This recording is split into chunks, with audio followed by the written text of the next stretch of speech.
Member of Parliament for East Portland, Anne Marie Voss, are so overwhelmed as she talks about the urban center that is coming for Brook. She was so overwhelmed while speaking yesterday at Turkle in Port Anthony.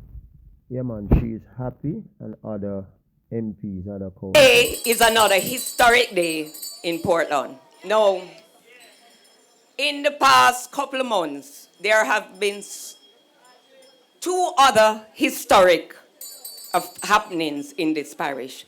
One, the launch of the construction of the Brook Urban Center, and also the launch of the rural school bus system for our children.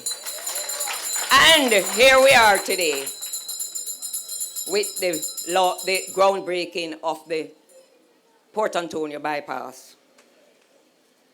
One of the clearest indicators of growth taking place in Jamaica is the growing congestion experienced in some of our town centers. As economies grow, so does the number of vehicles on the road, leading to increased traffic congestion. As a government, we have been criticized regarding the number of opening ceremonies and the amount of ribbon cuttings that we are doing.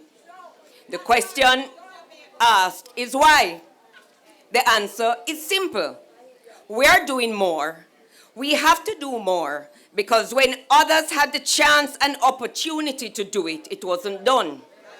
The Port Antonio bypass is long overdue. The South Coast Highway Improvement Project has welcomed a new era in eastern Jamaica, and the Port Antonio bypass is an extension of this.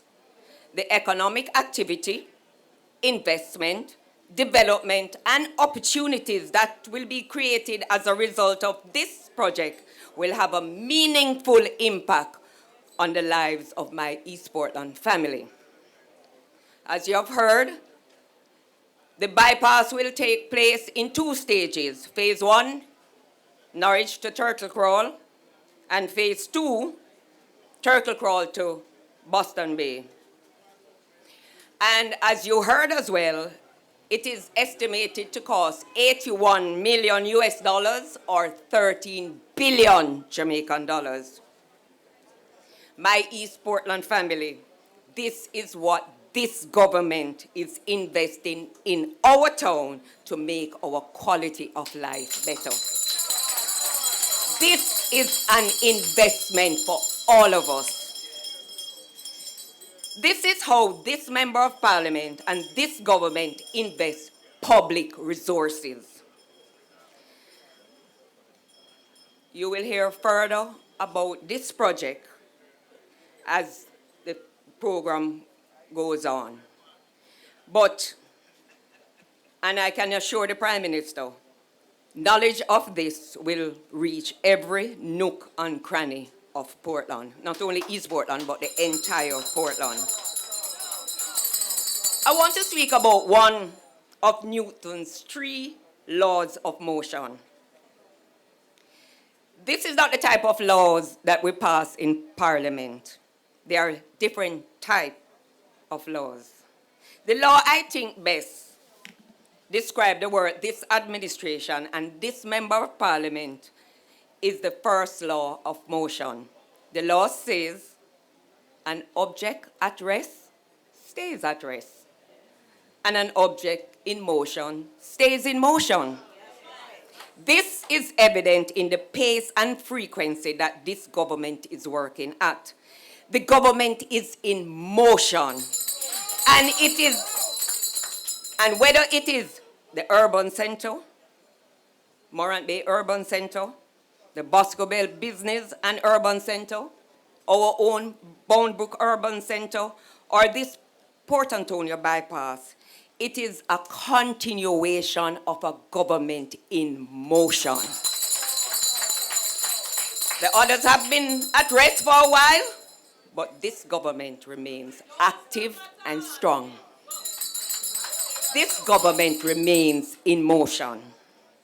Whether it is the Spark, the Reach, urban center, the launch of the Solidarity Program yesterday, work on our schools, community centers, our bridges, and as I mentioned, the historic rural school bus system, and now this multi-billion-dollar bypass being done in the town of Port Antonio to relieve congestion and bring development, all speaks to a government in motion. Because this is what this government has been doing, literally and figuratively, removing the congestion and bureaucracy across government and projects. We are accelerating and continuing the motion, and that is why we are cutting ribbons at a faster pace in more parishes than ever before. It is not a coincidence, it is deliberate. I welcome you all to my parish on this historic occasion and can state proudly, not only do I look forward to driving on the bypass and to going into the town without having to take 15 minutes to go from here to the end of the room. And I'm also looking forward to the day, 24 months from now, and I've set my timer for us to be here for the opening of this Port Antonio bypass. I want to thank you, Honorable Prime Minister, Minister of Works, the Chair, the technical teams here, the Parish Council, and all of you here today who have come to participate in this historic day. And as the Prime Minister said the other day, a hoof is stop we. Thank you, ladies and gentlemen.